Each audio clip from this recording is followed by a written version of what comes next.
आज का टॉपिक है हमारा Gauss law and its application. ये आज का हमारा टॉपिक है। सबसे पहले बात करते हैं हम गॉस लॉ क्या होता है। देखिए, इसके बारे में हमने लिटिल बिट आपको कल बताया था जब हमने फ्लक्स पढ़ा था। आज हम इसको डिटेल में स्टडी करेंगे गॉस लॉ को। ठीक है, देखिए गॉस लॉ क्या होता है। ये आपका सपोज करो कोई Q1 Q2 कोई चार्ज है। सपोज करो Q1 Q2 कोई चार्ज है। ठीक है, आपने इसको क्या किया, इसको किसी सरफेस से आपने एनक्लोज कर दिया। कोई भी सरफेस हो सकती है आपकी, जरूरी नहीं रेगुलर शेप की हो, कोई भी रेगुलर इरेगुलर किसी भी शेप की, ये आपकी गॉसियन सरफेस आपने बना दी, किसी भी आकृति की बना दी। तो यहां पर इसके ईच पॉइंट पर जो इलेक्ट्रिक फील्ड होगा, किसी भी पॉइंट पर जो इलेक्ट्रिक फील्ड होगा, तो उस इलेक्ट्रिक फील्ड का पृष्ठीय समाकलन यानी कि surface integration of electric field over A close path, यानी कि इस बंद सतह, ये जो बंद सतह है आपकी, ये बंद सतह है, इस बंद सतह है ये किसी भी आकृति की हो सकती है। ठीक है, तो इस बंद सतह के ऊपर जो विद्युत क्षेत्र है, उस विद्युत क्षेत्र का पृष्ठीय समाकलन ही क्या होता है आपका, इस बंद सतह के अंदर उपस्थित कुल चार्ज बटे एप्सिलॉन नॉट के बराबर होता है, अगर ये आवेश निर्वात में रखे हैं तो। कहां रखे हैं? निर्वात में, यानी कि वैक्यूम में रखे हैं तो ये रिलेशन होता है। ठीक है, और यही रिलेशन किसके बराबर होता है? कल बात हुई थी हमारी फ्लक्स में, यही फ्लक्स के फाई के इक्वल होता है।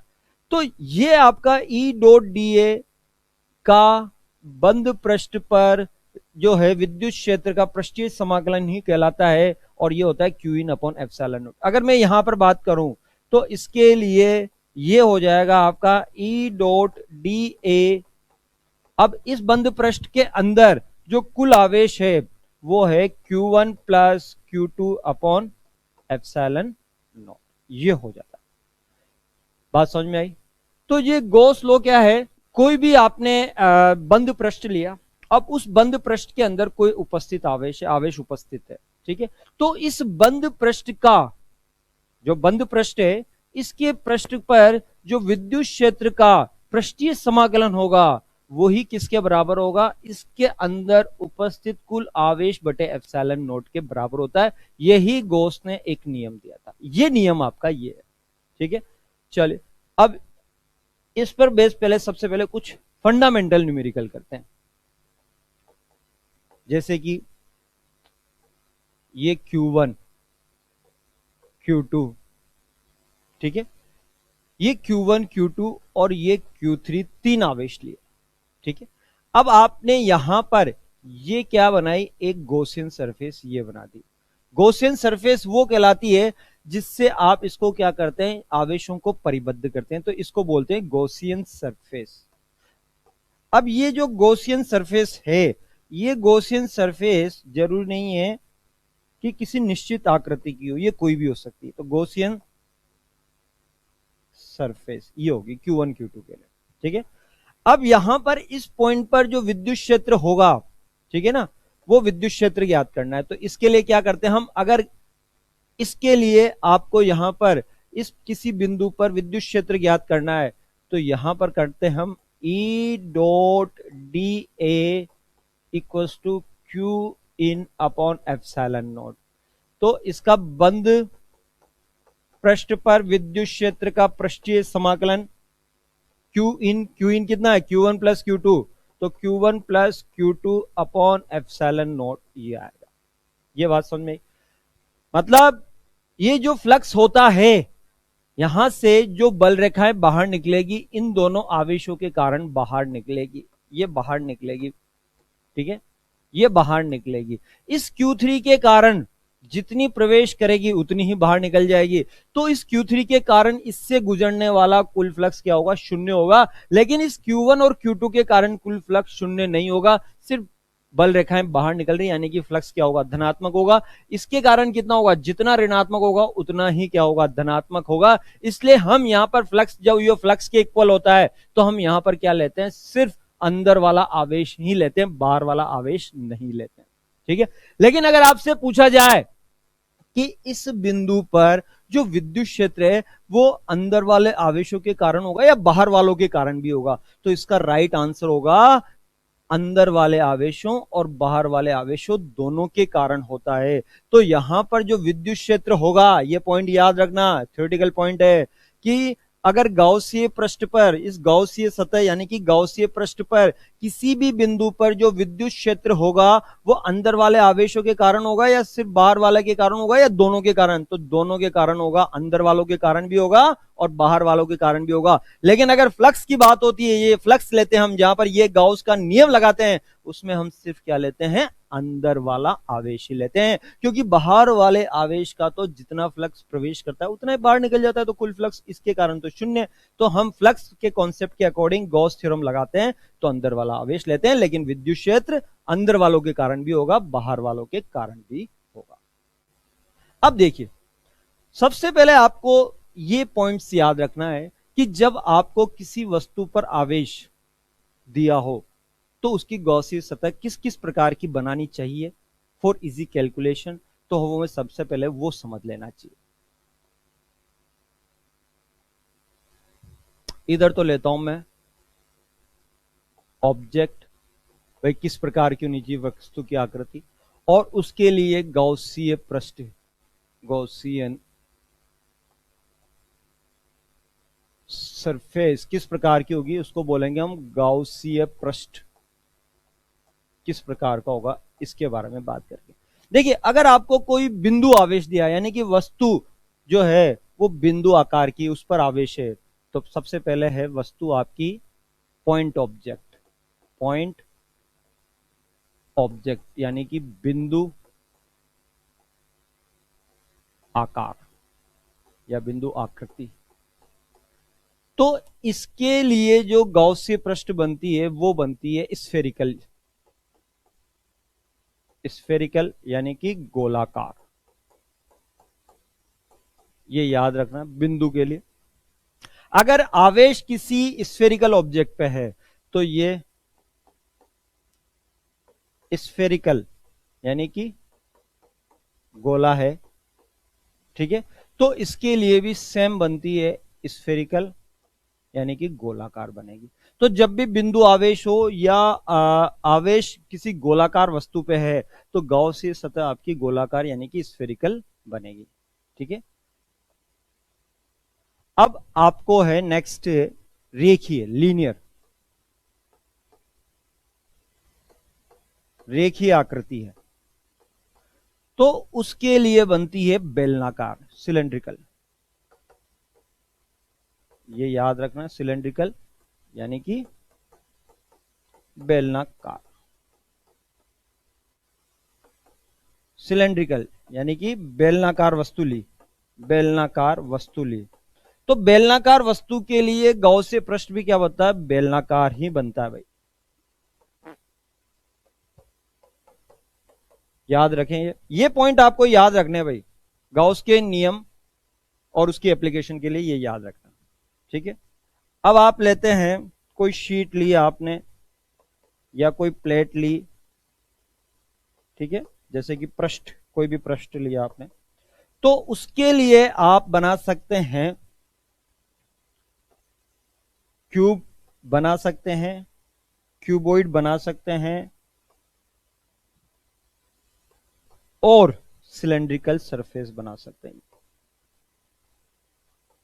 सिलेंड्रिकल यानी कि बेलनाकार बना सकते हैं। तो सबसे पहले आपको ये पॉइंट्स आपको याद रखने कि अगर आवेश किसी बिंदु वस्तु पर है, पॉइंट ऑब्जेक्ट पर है तो स्फेरिकल, कोई स्फेयर पे आवेश है तब भी स्फेरिकल, रेखीय है तब सिलेंड्रिकल बनानी है, और सिलेंड्रिकल ऑब्जेक्ट है तब आपको सिलेंड्रिकल गॉसीय सतह बनानी, शीट या प्लेट है तो क्यूब बना सकते हैं, क्यूबॉइड बना सकते हैं या सिलेंड्रिकल बना सकते हैं।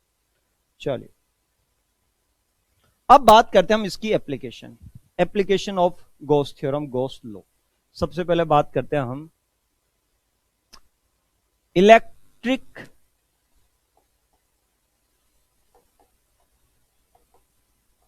Field due two point charge. आपको कोई पॉइंट चार्ज दिया हुआ है, उसके कारण इलेक्ट्रिक फील्ड फाइंड आउट करना है। देखिए कैसे, ये आपको क्यू पॉइंट चार्ज दिया हुआ है, ठीक है। अब इससे किसी डिस्टेंस आर पर ये एक पॉइंट पी है, पी पॉइंट है। इस पी पॉइंट पर इस चार्ज क्यू के कारण इलेक्ट्रिक फील्ड फाइंड आउट करना है। तो कैसे करते हैं, यहां पर गॉस लॉ लगाएंगे। कैसे करेंगे वो समझिए। सबसे पहले जिस पॉइंट पर आपको इलेक्ट्रिक फील्ड फाइंड आउट करना है, उस पॉइंट को लेके आप इसकी गॉसीय पृष्ठ यानी कि गॉसियन सरफेस बनाएंगे। हमें पता है पॉइंट चार्ज के लिए जो गॉसीय पृष्ठ बनता है वो कैसा बनता है, स्फेरिकल बनता है। तो यहां पर एक स्फेरिकल गॉसीय पृष्ठ ये बना देंगे। बना दिया आपने गॉसीय पृष्ठ, ठीक है। अब देखिए भाई, आप यहां पर एक छोटा सा अल्पांश लेंगे, छोटा सा एक सरफेस एरिया लेंगे। इस चार्ज के कारण, पॉजिटिव चार्ज हमें पता है, पॉजिटिव चार्ज के कारण जो इलेक्ट्रिक फील्ड होता है वो अवे होता है। तो ये इलेक्ट्रिक फील्ड इस डायरेक्शन में हो गया इलेक्ट्रिक फील्ड, और इसका जो एरिया होगा वो भी इसी डायरेक्शन में होगा, डीए इस तरफ होगा, ठीक है। आपको पता है गाउस के नियम के अनुसार E dot D A, Gauss का जो नियम है E dot D A equal to होता है Q in upon epsilon naught होता है, Q in upon epsilon naught. E और डी ए दोनों के बीच में जो एंगल है वो कितना है, 0 है। तो ई डी ए कॉस 0। अंदर कितना चार्ज है, चार्ज इस एनक्लोज सरफेस के अंदर क्यू इन कितना हो गया, क्यू अपॉन एप्सिलॉन नॉट हो गया, ठीक है। cos 0 की वैल्यू 1 है, cos 0 की वैल्यू 1 रख देंगे। अब यहां पर आपको ये बंद पृष्ठ ई डी ए cos 0 की वैल्यू 1 होगी और एनक्लोज चार्ज हो गया q अपॉन एप्सिलॉन नॉट। अब देखिए आपको यहां पर इसका क्या करेंगे, आप बंद पृष्ठ का विद्युत क्षेत्र का पृष्ठीय समाकलन करेंगे। तो ई तो इसके ईच पॉइंट पर सेम होगा, क्योंकि हमें पता है चार्ज कि इस पृष्ठ से क्या होगी, दूरी समान होगी। तो ई सेम होने की वजह से इसको तो बाहर निकाल दो, और ये हो गया बंद पृष्ठ का समाकलन DA upon Q upon epsilon not. अब डीए का समाकलन होता है एरिया ए, डीए का समाकलन हो गया ए अपॉन क्यू एप्सिलॉन नॉट। अब ए क्या है, इसका पृष्ठीय क्षेत्रफल, और स्फेयर का पृष्ठीय क्षेत्रफल होता है 4 पाई, उसकी त्रिज्या, त्रिज्या किसके इक्वल, आर, तो आर स्क्वायर। तो ये हो गया E 4 pi small r square Q upon epsilon naught. इसको आप इस तरह से लिख सकते हैं रीअरेंज करके, q upon 4 pi epsilon naught are square. नीचे ले आऊं यहां पर, तो ये ई इक्वल्स टू, ये एक रिलेशन हो गया आपका। और हमें पता है 1 अपॉन 4 पाई एप्सिलॉन नॉट क्या होता है, के होता है। ये 1 upon 4 pi epsilon naught small के होता है भाई, ध्यान रखना। और ये हो गया क्यू अपॉन आर स्क्वायर, ठीक है। तो ये ई इक्वल्स टू के क्यू अपॉन आर स्क्वायर। ये तो हो गया इलेक्ट्रिक फील्ड का स्केलर फॉर्म। अब हमें इसका क्या निकालना है, वेक्टर फॉर्म निकालना है इलेक्ट्रिक फील्ड का।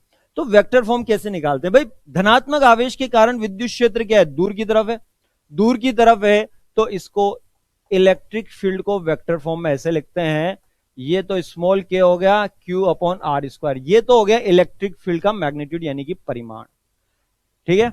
अब आपको दिशा निकालनी है, तो दिशा क्या है आपका, इस दिशा में, और ये दिशा कहलाती है आपकी आर सदिश।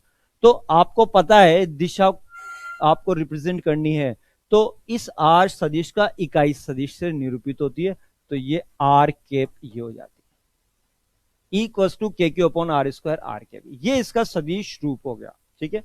आप देख रहे हैं यहां पर ई इक्वल्स टू के नियतांक, क्यू फिक्स वैल्यू है। आप दूरी को बढ़ाते जाएंगे, आर बढ़ाते जाएंगे, आर बढ़ता जाएगा तो ई आपका घटता जाएगा। तो यहां पर ई इज प्रोपोर्शनल क्या हो गया आपका, 1 अपॉन आर स्क्वायर, यानी कि ई की वैल्यू आर के साथ, आर स्क्वायर के साथ इनवर्स रिलेशन में, ठीक है।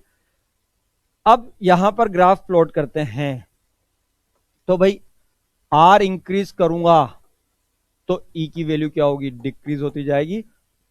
तो ये इस तरह से ग्राफ प्लॉट होता है, आर और ये ई। तो ये आपका ई और आर के मध्य ग्राफ बनता है। बात समझ में आई? तो ये है आपका बिंदु आवेश के कारण विद्युत क्षेत्र। यही सेम रिलेशन हमने कूलॉम्स के नियम से भी निकाला। यही रिलेशन आप देखो, यही रिलेशन हमने कूलॉम के नियम से भी निकाला। इसका मतलब जो कूलॉम का नियम है वो गॉस लॉ को फॉलो करता है, या यूं बोलें आप, जो गॉस लॉ है वो भी क्या है, कूलॉम के नियम को फॉलो कर रहा है। बात समझ में आ गई?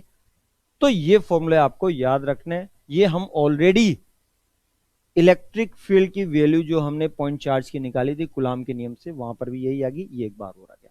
चलो इसी पे और हम आगे कॉन्सेप्ट देखते हैं। नेक्स्ट कॉन्सेप्ट देखिए। नेक्स्ट कॉन्सेप्ट है आपका, हम क्या करते हैं, स्फीयर लेते हैं। ठीक है, अब कौन सा स्फीयर ले रहे हैं? एक तो हम ले रहे हैं कंडक्टिंग स्फीयर। तो अब कंडक्टिंग के दोनों केस लेंगे, सॉलिड स्फीयर और होलो स्फीयर, दोनों लेंगे। ठीक है, देखो, तो electric field intensity due to solid oblique hollow conducting sphere। आपने स्फीयर जो लिया कंडक्टर, वो सॉलिड ले लो या होलो ले लो, दोनों के लिए सेम रिलेशन आएगा इलेक्ट्रिक फील्ड इंटेंसिटी का। उसको हम गॉस थ्योरम से डिराइव करेंगे। कैसे, वो देखिए। और आप होलो नॉन कंडक्टिंग स्फीयर ले लो, उसके लिए भी सेम रिलेशन आएगा। उसके लिए भी सेम रिलेशन आएगा। तीनों के लिए सेम इलेक्ट्रिक फील्ड इंटेंसिटी का रिलेशन होगा। देखिए, इसको समझते हैं। आपने ये एक स्फीयर लिया, ठीक है, इसकी रेडियस है कैपिटल आर। अब मैं सबसे पहले इसको कंडक्टर लेता हूं। तो भाई अगर सॉलिड है, इसको चार्ज दूंगा, तो हमें पता है कंडक्टर पे जो भी चार्ज दिया जाता है वो कहां होता है, उसकी सरफेस पे होता है। तो चार्ज यहां आएगा सरफेस पे क्यू, अगर ये सॉलिड कंसीडर करता हूं। अगर होलो है तो अंदर तो कोई मटेरियल ही नहीं है, और हमें पता है जो चार्ज दिया जा सकता है किसी मास पे दिया जा सकता है, अंदर तो कोई मास ही नहीं है। तो चार्ज क्या होगा, होलो कंडक्टर के केस में भी क्या होगा, सरफेस पे ही आएगा। अगर मैं नॉन कंडक्टर, होलो नॉन कंडक्टर कंसीडर करता हूं, तो ये होलो यानी कि अंदर कोई मास है नहीं, सिर्फ सरफेस पे मास है, तो इसको चार्ज दूंगा वो कहां होगा, सरफेस पे होगा। यानी कि इन तीनों केसेस में जो इस स्फीयर को चार्ज दिया है वो कहां पर होगा, इसकी आउटर सरफेस पे होगा, क्यू होगा। अब आपको तीन लोकेशन पर इलेक्ट्रिक फील्ड इंटेंसिटी निकालनी है। एक तो बाहर की तरफ निकालेंगे, स्फीयर के बाहर की तरफ, एक सरफेस पे निकालेंगे और एक अंदर निकालेंगे। भाई तीनों समझ लेना, ठीक है। सबसे पहले बाहर की तरफ लेते हैं। थोड़े कॉन्सेप्चुअल्स हैं भाई, कॉन्सेप्ट है, समझने की कोशिश करना। ये इसका सेंटर है, ये इससे स्मॉल आर डिस्टेंस पे ये एक पॉइंट पी है। इस पी पॉइंट पर आपको इलेक्ट्रिक फील्ड इंटेंसिटी निकालनी है, ठीक है। तो जिस पॉइंट पर इलेक्ट्रिक फील्ड इंटेंसिटी निकालनी हो, सबसे पहले उस पॉइंट को लेके आप एक गॉसियन सरफेस बना दें। ये आपने गॉसियन सरफेस बना दी। इसकी कैसी बनेगी, स्फेरिकल बनेगी, स्फीयर है तो स्फेरिकल बनेगी। तो ये पहला केस लिया आपने कि स्मॉल आर की वैल्यू इस कैपिटल आर से ज्यादा है, यानी कि ये जो पॉइंट है ये स्फीयर के बाहर की तरफ है, ठीक है। अब यहां पर एक छोटा सा अल्पांश लेंगे। इस पॉजिटिव चार्ज के कारण इलेक्ट्रिक फील्ड इस तरफ होगा और इसका एरिया भी क्या होगा, इसी तरफ होगा। तो दोनों के बीच में एंगल कितना हो गया, 0 हो गया।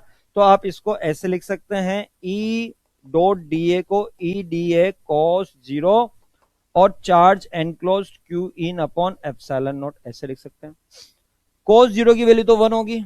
अब E यहां पर ईच पॉइंट पर सेम होगा, क्योंकि ये स्फीयर के सेंटर से सेम डिस्टेंस पे है। तो E तो बाहर ले लो, और ये dA का समाकलन और Q इन, इस बंद पृष्ठ के अंदर कुल आवेश कितना है, जो स्फीयर पे आवेश है, Q अपॉन एप्सिलॉन नॉट,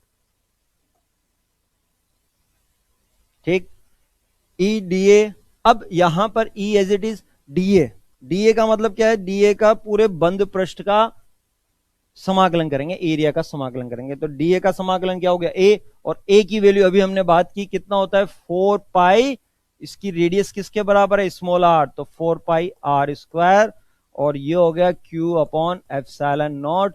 तो E इक्वल्स टू यहां से भी वही रिलेशन आ रहा है, Q अपॉन 4 पाई, ये नीचे लिया है 4 pi epsilon naught are square, तो E इक्वल्स टू के Q upon are square, E equals to के Q upon are square, R की वैल्यू चेंज होती रहेगी, तो यहां पर E is proportional 1 upon are square, क्योंकि K और Q तो कांस्टेंट है, तो ये आपका E is proportional 1 upon are square ये होगा।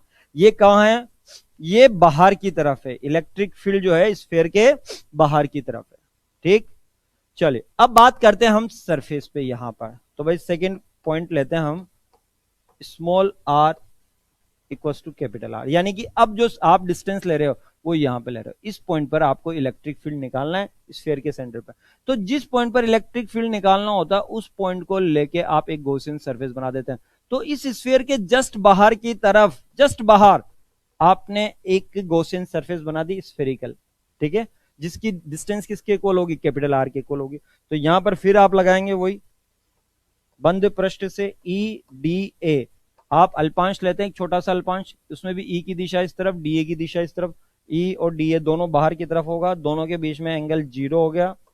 अंदर कितना चार्ज होगा, ये जस्ट बाहर की तरफ है, इस सरफेस से जस्ट बाहर की तरफ आपने जो है वो सरफेस बनाई है, तो ये जो क्यू आवेश है ये गॉसियन सतह के अंदर आ गया, तो क्यू इन की value Q upon epsilon naught, E प्रत्येक बिंदु पर समान होगा, ईच पॉइंट पर cos 0 की वैल्यू 1 होगी, और ये यहां पर डीए का समाकलन और अंदर आवेश क्यू अपॉन एप्सिलॉन नॉट ई। अब आप क्या करेंगे, इस वाली सतह का एरिया लेंगे, तो ये क्या है, यहां पर एरिया क्या होगा, डीए का समाकलन करेंगे ए, और ए की वैल्यू कितनी है, इसकी वैल्यू है 4 pi capital R square Q upon epsilon naught, तो equals to Q upon 4 pi epsilon naught are square, जिसको आप ऐसे लिख सकते हैं के कैपिटल क्यू अपॉन भाई 1 अपॉन 4 पाई एप्सिलॉन नॉट क्या हो गया, स्मॉल के होगा, ये स्मॉल के क्यू और ये आर स्क्वायर, ये इसकी इलेक्ट्रिक फील्ड की वैल्यू होगी। ये के भी कांस्टेंट, क्यू भी कांस्टेंट, आर भी कांस्टेंट, तो ये इसकी मैक्सिमम वैल्यू होती है, ठीक। अब देखिए भाई तीसरा पॉइंट, अंदर की तरफ, यानी कि आप आर इज लेस देन अंदर की तरफ, तो ये यहां पर कोई पॉइंट लिया अंदर की तरफ, ये डिस्टेंस आपने स्मॉल आर ली, यहां पर आप एक गॉसियन सतह बनाते हैं बंद कर, तो अंदर आवेश कितना है, क्यू की वैल्यू अंदर की तरफ 0, कोई आवेश ही नहीं है, तो ये क्या हो जाएगा आपका ई डी ए कॉस 0, और अंदर आवेश कितना है 0 अपॉन एप्सिलॉन नॉट, कॉस 0 की वैल्यू 1, आप ई बाहर भी ले लें, डीए का समाकलन करेंगे तो 4 पाई स्मॉल आर स्क्वायर, लेकिन कुल आवेश कितना है आपका 0, तो ये इलेक्ट्रिक फील्ड क्या हो गया यहां पर 0 हो गया।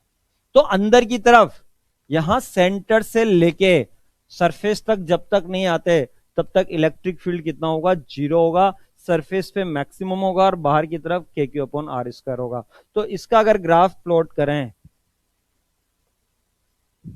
इस तरफ ई लें और इधर स्मॉल आर लें, तो small r equal to capital R, ये सरफेस पे मैक्सिमम हो जाएगा यहां पर, तो ये तो हो गया के क्यू अपॉन आर स्क्वायर, अंदर की तरफ 0 है भाई, ये 0 हो जाएगा अंदर की तरफ, ईच पॉइंट पर 0, यहां तक ई की वैल्यू 0, और बाहर की तरफ जो होगा वो E is proportional 1 upon are square हो जाएगा। आई बात समझ में, E is proportional 1 upon are square हो जाएगा। तो ये आपके सॉलिड, होलो कंडक्टर हो या होलो नॉन कंडक्टर हो, इन तीनों के लिए ये आपके इलेक्ट्रिक फील्ड इंटेंसिटी होगी। तो आउट हो गया, ठीक है, ये सरफेस पे हो गया, ये सरफेस पे हो गया, और ये क्या हो गया अंदर की तरफ हो गया, अंदर की तरफ, अंदर 0 होता है, सरफेस पे मैक्सिमम होता है, और बाहर की तरफ क्या होता है इस रिलेशन से परिवर्तित होता है। चलिए इसी पे आगे एक और केस लेते हैं। ये आपको एक स्फीयर दिया हुआ है, इसकी रेडियस है 10 सेंटीमीटर, ठीक है, और इस पे चार्ज है 10 माइक्रोकुलाम, इस पे चार्ज है, ठीक। आप यहां पर बाहर की तरफ 20 सेंटीमीटर डिस्टेंस पे इस पी पॉइंट पर आपको इलेक्ट्रिक फील्ड इंटेंसिटी निकालनी, यानी कि आपको इस पी पॉइंट पर जो है इलेक्ट्रिक फील्ड इंटेंसिटी निकालनी, ये बाहर की तरफ। तो जब भी बाहर की तरफ इलेक्ट्रिक फील्ड इंटेंसिटी निकालनी होगी तो आप क्या करेंगे, ई एट पी पॉइंट बाहर की तरफ के लिए फॉर्मूला यूज करेंगे, स्मॉल के कैपिटल क्यू, इसकी सरफेस पे जो चार्ज है क्यू, और ये सेंटर से बाहर वाले पॉइंट की डिस्टेंस का स्क्वायर। तो ई एट पी पॉइंट, के की वैल्यू कितनी होती है 9 इंटू 10⁻⁹, क्यू की वैल्यू कितनी है 10 माइक्रो 10⁻⁻⁶, और आर की वैल्यू ये वाली डिस्टेंस 20। सबको एक ही सिस्टम में कन्वर्ट करो भाई, 20 इंटू 10⁻⁻² का होल स्क्वायर। इसको सिंप्लीफाई करेंगे तो ये इसका आ जाएगा आपका, ये न्यूटन पर कूलम में इसका आंसर आ जाएगा। तो बाहर की तरफ इलेक्ट्रिक फील्ड इंटेंसिटी निकालनी हो तो इस तरह से करेंगे। अब सरफेस पे निकालनी हो यहां पर, ठीक है, तो ई सरफेस पे, तो ये फॉर्मूला हो गया के Q upon capital R square. के की वैल्यू 9 इंटू 10⁻9, क्यू आप वही लेंगे 10 माइक्रो कूलम, और रेडियस कितनी है 10, तो 10 इंटू 10⁻⁻²। सबको एक ही पद्धति में करेंगे, ऐसा ही पद्धति में सोल्व कर लेंगे, ये आ जाएगा। और अंदर की तरफ इलेक्ट्रिक फील्ड इंटेंसिटी यानी कि विद्युत क्षेत्र की तीव्रता 0 होगी। ठीक है, चलो आगे बात करते हैं हम। देखो नेक्स्ट है आपका electric field intensity due to infinite length of charged wire। Infinite length का एक वायर है, ठीक है, उसके कारण इलेक्ट्रिक फील्ड इंटेंसिटी निकालने। तो देखिए भाई, ये एक आपने वायर लिया इनफाइनाइट लेंथ का, इस पे चार्ज डेंसिटी है लैम्डा, मींस उसकी यूनिट लेंथ पे, इकाई लंबाई पे जो आवेश है वो है लैम्डा। अब इस वायर से आर डिस्टेंस पे ये एक पॉइंट पी है, इस पी पॉइंट पर इलेक्ट्रिक फील्ड इंटेंसिटी निकालनी। तो आपको बताया अभी कि जब भी आवेश किसी रेखीय वस्तु पर होगा तो उसके लिए गाउसियन सतह कैसी बनेगी, बेलनाकार बनेगी। तो हम इसके लिए बेलनाकार गाउसियन पृष्ठ बनाते हैं। तो ये बेलनाकार गाउसियन पृष्ठ बनाए।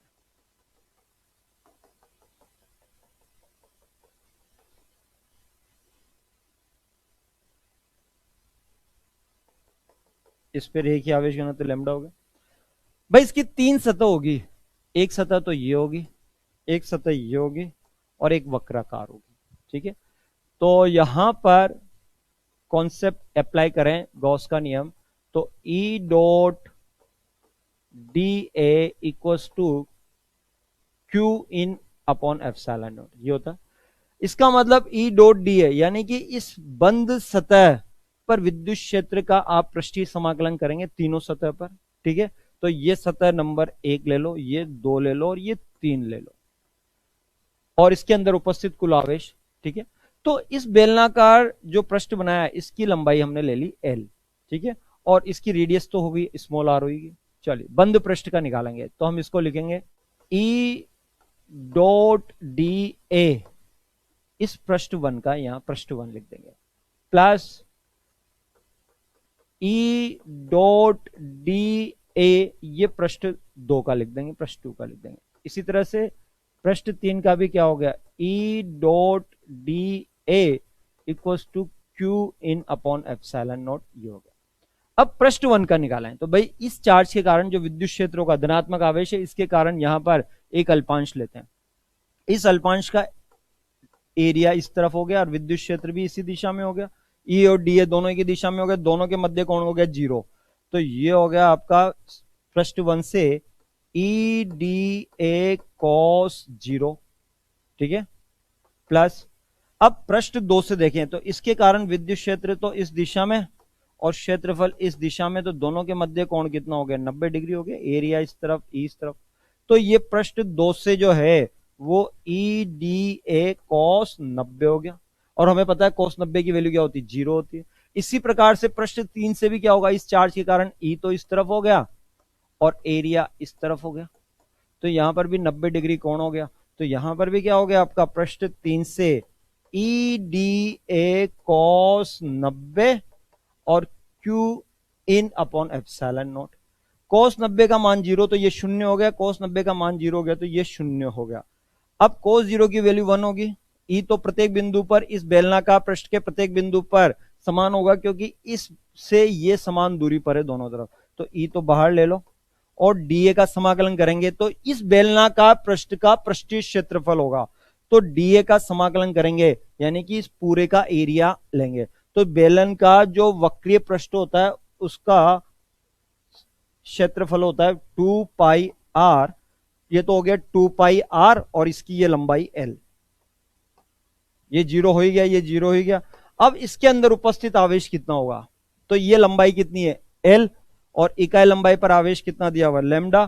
तो लैम्डा मल्टीप्लाई बाई एल, ये हो गया इसके अंदर उपस्थित आवेश अपॉन एप्सिलॉन नॉट। एल से एल कैंसिल हो गया, ठीक है। तो ई की वैल्यू क्या होगी? लैम्डा तो ऊपर की तरफ और ये नीचे आ गया 2 पाई एप्सिलॉन नॉट आर। ये यहां पर विद्युत क्षेत्र होगा इस बिंदु पर lambda upon 2 pi epsilon naught r. Lambda constant है, 2 पाई एप्सिलॉन नॉट भी कांस्टेंट है, तो यहां पर आ गया E is proportional 1 upon r, यानी कि ई आर के साथ व्युत्क्रम रिलेशन रखता है, व्युत्क्रमानुपाती, ठीक है। अब आप 2 से ऊपर गुणा कर दें तो 2 लैम्डा हो गया और 2 से नीचे गुणा कर दें तो ये हो गया 4 pi epsilon naught small R. E ये 2 1 अपॉन 4 पाई एप्सिलॉन नॉट क्या हो गया? स्मॉल के, ये लैम्डा अपॉन आर। तो ये रिलेशन भी आप याद रख सकते हैं। यहां पे भी 2 के और लैम्डा तो कांस्टेंट है, आर के साथ ये इनवर्स रिलेशन में आ रहा है, तो इज प्रोपोर्शनल 1 अपॉन आर, ठीक है। इज प्रोपोर्शनल 1 अपॉन आर या इनवर्सली प्रोपोर्शनल टू आर। इसका ग्राफ प्लॉट करते हैं ई और आर में। तो मैं आर की वैल्यू इंक्रीज करूंगा तो ई डिक्रीज होगा, और अगर आर की वैल्यू डिक्रीज करूंगा तो ई इंक्रीज होगा। तो ये यहां पर ये ग्राफ आता है और इसको बोलते हैं हम रेक्टेंगुलर हाइपरबोला। रेक्टेंगुलर यानी कि आयताकार अतिपरवलय, आयताकार अतिपरवलय ग्राफ बोलते हैं। याद रखना ये ई और आर के बीच में रेक्टेंगुलर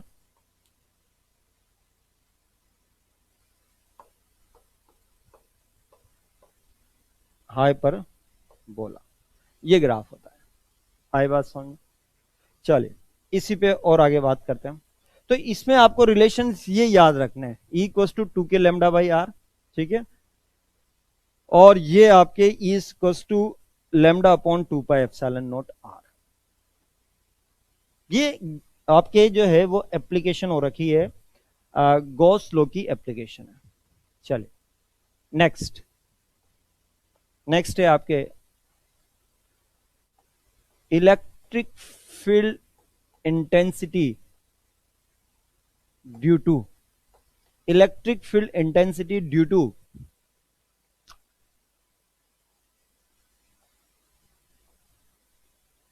कंडक्टिंग शीट या प्लेट।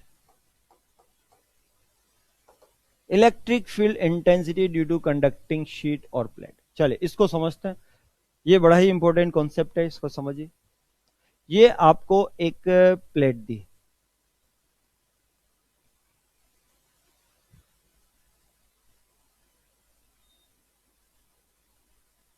ये एक कंडक्टिंग प्लेट है, ये इसका 3D फिगर हो गया, ठीक है। आप इस पे क्यू चार्ज दे रहे हैं, कितना चार्ज दे रहे हैं? इसको क्यू चार्ज देते हैं, टोटल चार्ज क्यू देते हैं। तो भाई देखिए, कंडक्टर को जब भी आप कंडक्टिंग प्लेट को जो भी चार्ज देते हैं वो आधा आधा दोनों सरफेस पे चला जाता है। ये थिन शीट या प्लेट है, तो हम इस पे और इस पे चार्ज को कंसीडर नहीं कर रहे हैं, इस वाले पे और इस वाले पे जो चार्ज है उसको कंसीडर नहीं कर रहे हैं क्योंकि ये बहुत पतला है। तो जो भी आप चार्ज देंगे वो क्या होगा, इसकी दोनों सरफेस पे, अगर ये प्लेट है तो इसकी इस वाली सरफेस पे या पीछे की तरफ, दोनों तरफ क्या होगा, इक्वली डिवाइड हो जाता है। अगर ये आइसोलेटेड अकेली पड़ी हुई है तो इस पे इधर की तरफ Q/2 आ गया और इधर भी क्या हो गया, Q/2 हो गया। इसका ये एरिया भी A हो गया, ये भी एरिया A हो गया, ठीक है। कंडक्टर के अंदर कोई चार्ज नहीं होता, सिर्फ सरफेस पे होगा, तो यहां होगा और यहां होगा, ठीक है, अंदर कोई चार्ज नहीं होगा। अब यहां पर आपको इससे किसी डिस्टेंस पे इस पॉइंट पी पर electric field intensity find out करनी है। तो जिस पॉइंट पर electric field intensity find out करनी है उस पॉइंट को लेके आप गॉसिय पृष्ठ बनाएंगे। तो हम यहां पर गॉसिय पृष्ठ जो बनाते हैं वो क्या बना सकते हैं, या तो क्यूब बनाओ या क्यूबॉइड बनाओ या आप सिलेंड्रिकल बनाओ। मैं यहां पर क्यूबॉइड बना लेता हूं, तो ये क्यूबॉइड बना लिया मैंने।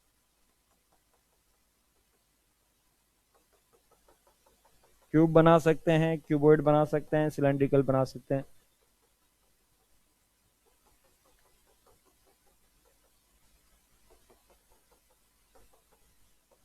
ये हो गया। तो इस वाले चार्ज को हमने क्या किया, एनक्लोज कर दिया गॉसिय पृष्ठ। इस वाले को भी करना पड़ेगा, तो इस वाले को भी कर देते हैं।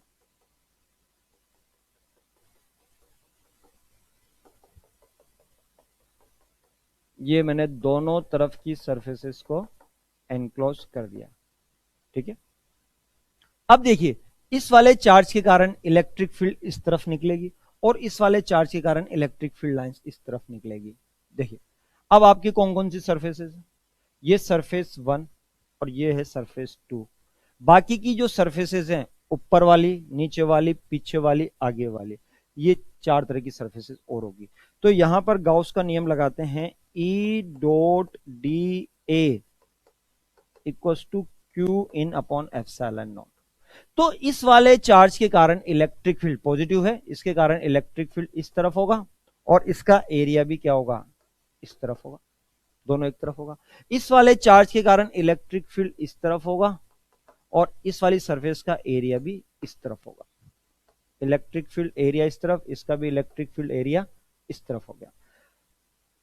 यहां पर इसको हम बात करें तो अलग अलग सरफेस के लिए लिखें, तो ये ई डी ए, अगर ये सरफेस 1, ये सरफेस 2, तो ये सरफेस 1 ई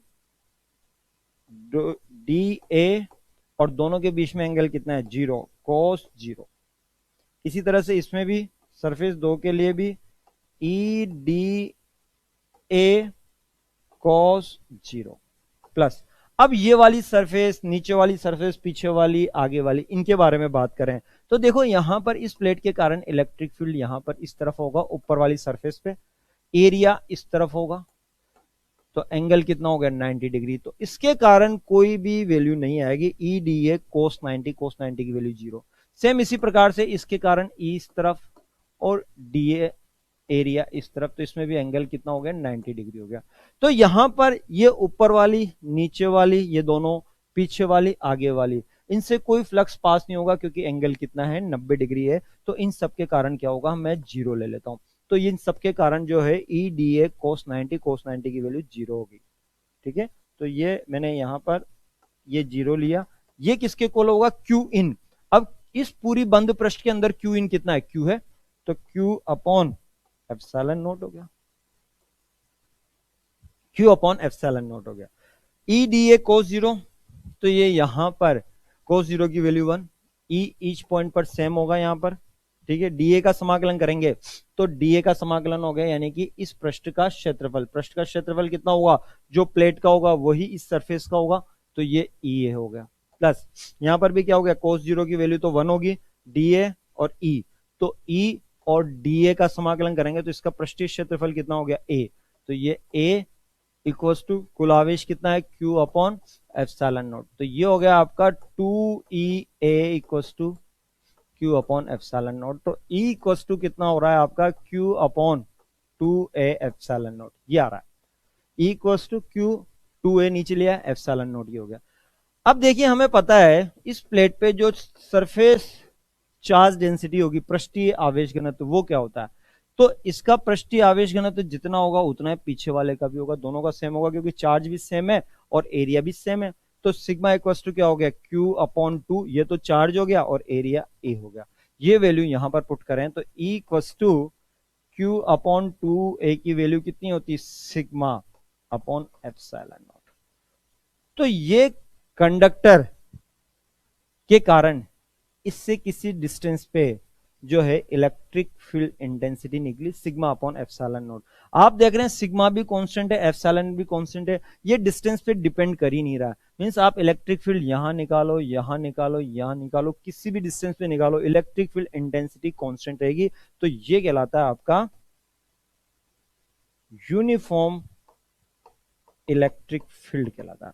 तो ये रिलेशन कंडक्टर के लिए याद रखना, sigma upon epsilon not conductor के कारण जो इलेक्ट्रिक फील्ड इंटेंसिटी होगी। तो जब मैं यहां पर सिग्मा अपॉन एप्सिलॉन नॉट, यहां भी इतना, तो इसकी सरफेस पे भी कितना होगा, ई एच सरफेस, कंडक्टर की जो सरफेस पे भी कितना होगा, डिस्टेंस पे डिपेंड कर ही नहीं रहा, तो ये कितना होगा, सिग्मा अपॉन एप्सिलॉन नॉट होगा। ठीक है, तो कंडक्टर की सरफेस से लेके आप उससे किसी भी डिस्टेंस पे जाओ, ठीक है, डिस्टेंस पे डिपेंड करेगा नहीं, तो ये कांस्टेंट होगा सिग्मा अपॉन एप्सिलॉन नॉट। इसी तरह से मैं अगर नॉन कंडक्टिंग शीट या प्लेट की बात करूं तो उसके लिए क्या होगा वो देखें। तो electric field intensity due to non conducting, conductor नहीं है भाई, अब नॉन कंडक्टर है, नॉन कंडक्टिंग शीट लो या प्लेट लो, ठीक है, electric field intensity due to non conducting sheet या प्लेट। यानी कि आपने क्या किया, एक नॉन कंडक्टिंग प्लेट ली, इस नॉन कंडक्टिंग प्लेट पे आपने कोई चार्ज दिया, अब उस चार्ज के कारण उसके नियर बाय कोई पॉइंट लेंगे, वहां पर electric field intensity find out करना है। तो देखिए कैसे, सेम उसी तरह से ये आपने एक प्लेट ली,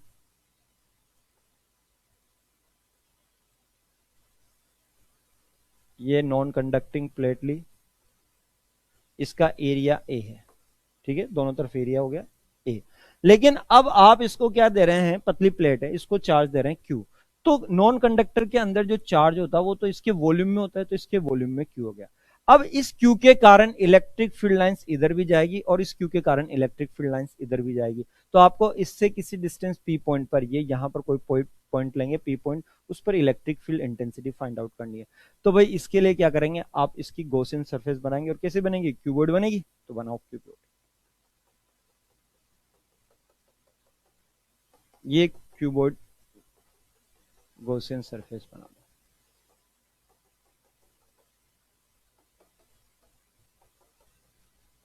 इधर भी है, इसके कारण इधर भी जाएगा, तो वही सेम उसी तरह से, जिस तरह से कंडक्टिंग प्लेट में बनाया उसी तरह से आप इसमें भी बनाए।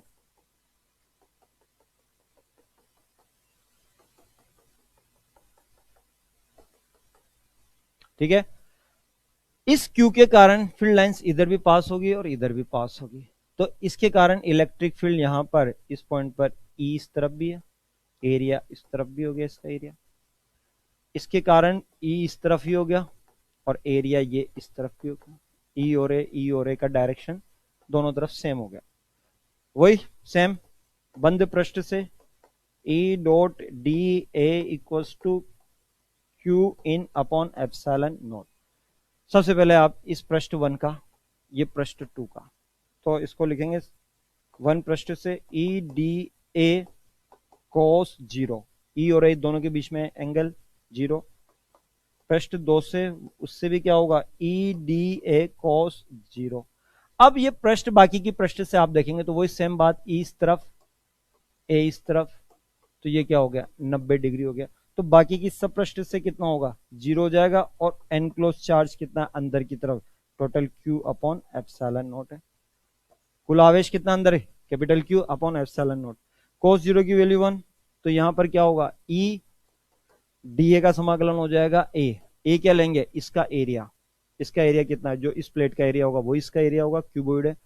इसी प्रकार से यहां पर भी ई और डी ए का समाकलन हो गया ए, यानी कि इस वाली सरफेस का एरिया, तो इस वाली सरफेस का एरिया कितना है, डी ए का समाकलन हो जाएगा ए, cos 0 की वैल्यू 1, ठीक है, 0 और कुल आवेश क्यू अपॉन एप्सिलॉन नॉट।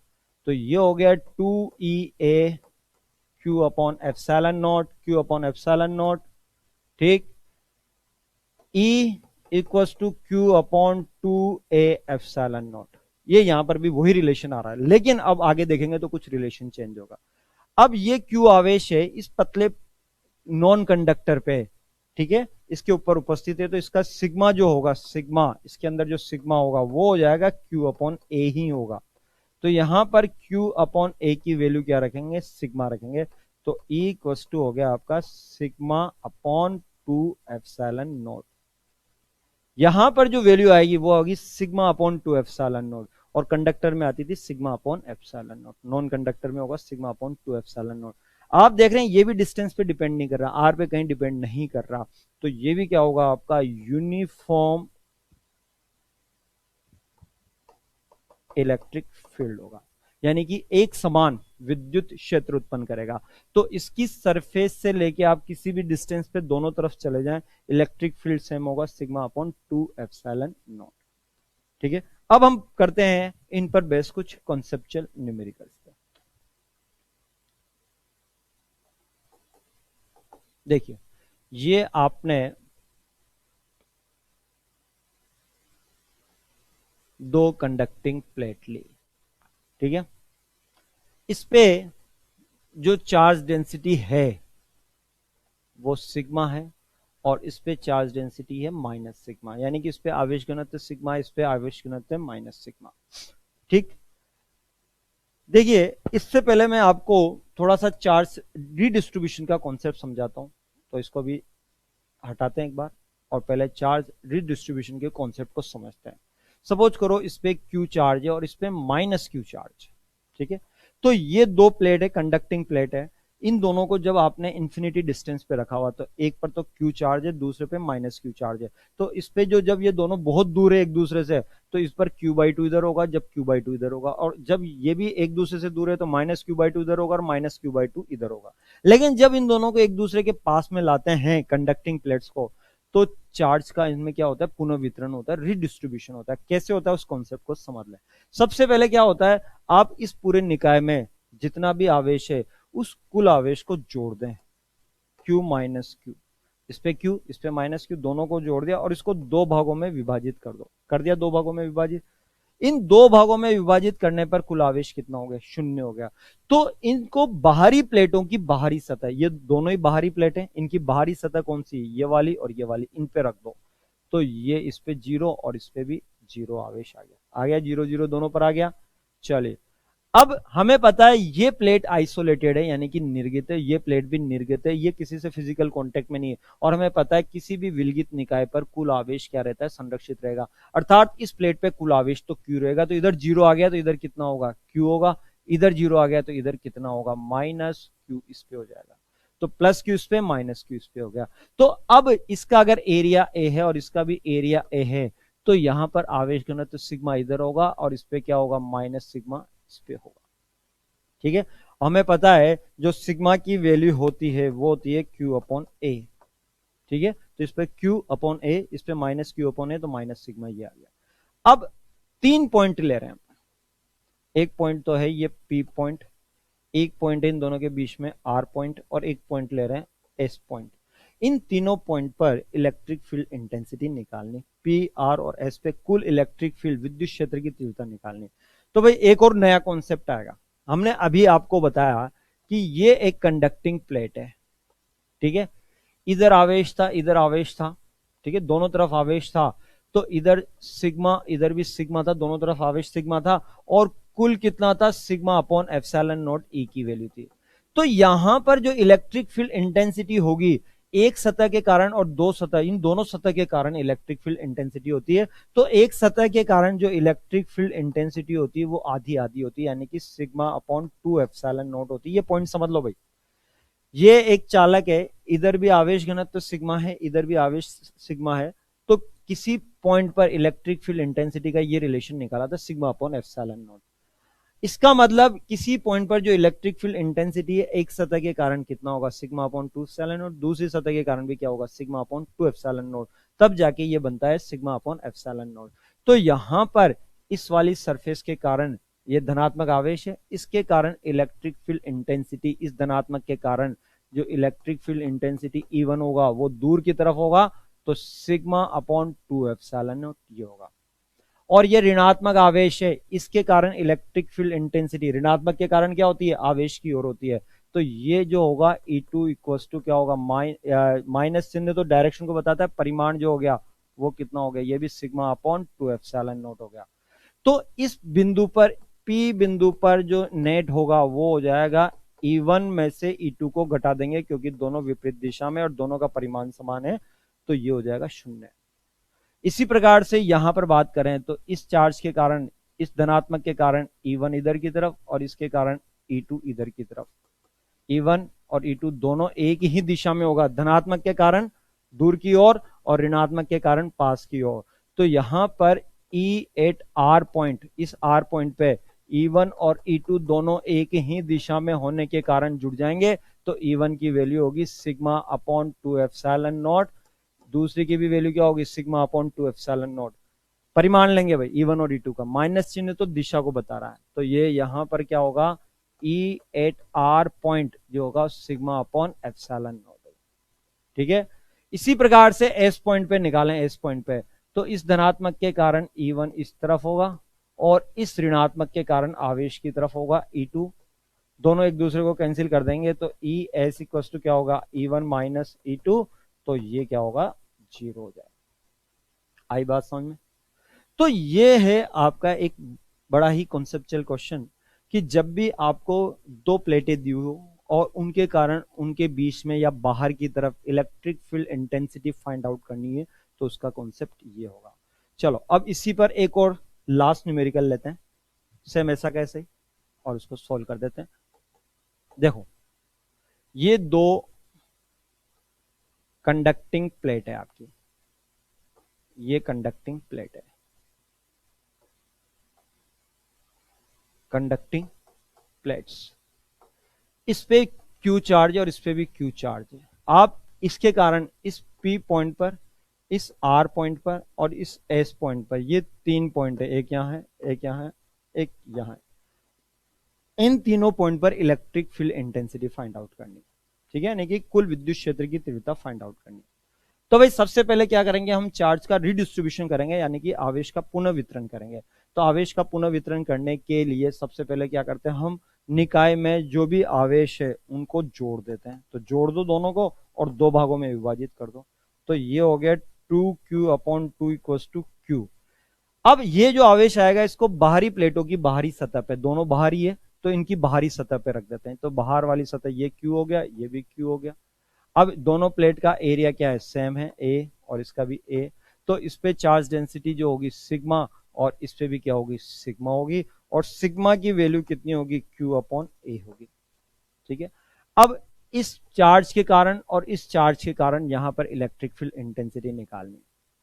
ठीक है, तो दोनों के कारण एक ही दिशा में होगी, इसके कारण E1 ये होगी सिग्मा अपॉन 2 एप्सिलॉन नॉट, ये भी धनात्मक है तो इसके कारण भी इसी दिशा में E2, तो ये भी क्या होगी सिग्मा अपॉन 2 एप्सिलॉन नॉट। तो यहां पर P बिंदु पर जो होगी वो E1 प्लस E2 दोनों एक ही दिशा में होने के कारण जुड़ जाएंगे, तो ये आ गया sigma upon epsilon not. R बिंदु पे बात करूं तो इस धनात्मक के कारण इधर की तरफ E1 और इस धनात्मक के कारण इधर की तरफ E2, तो R बिंदु पर तो दोनों एक दूसरे के विपरीत दिशा में और दोनों का परिमाण बराबर है, तो 0 हो जाएगा। इसी प्रकार से S में इसके कारण भी इधर की तरफ और इसके कारण भी इधर की तरफ, दोनों ही एक ही दिशा में होने के कारण E1 प्लस E2 का क्या हो जाएगा योग हो जाएगा, सिंपली जोड़ देंगे। सदिश, जब दो सदिश एक ही दिशा में होते हैं तो सिंपली जुड़ जाते हैं, विपरीत दिशा में हो तो सिंपली घट जाते हैं। तो यहां पर भी कितना हो गया sigma upon 2 epsilon not, sigma upon 2 epsilon naught, तो ये हो गया सिग्मा बटे एप्सिलॉन नॉट। तो ये आपके बात हुई गॉस लॉ और उसकी एप्लीकेशन पर।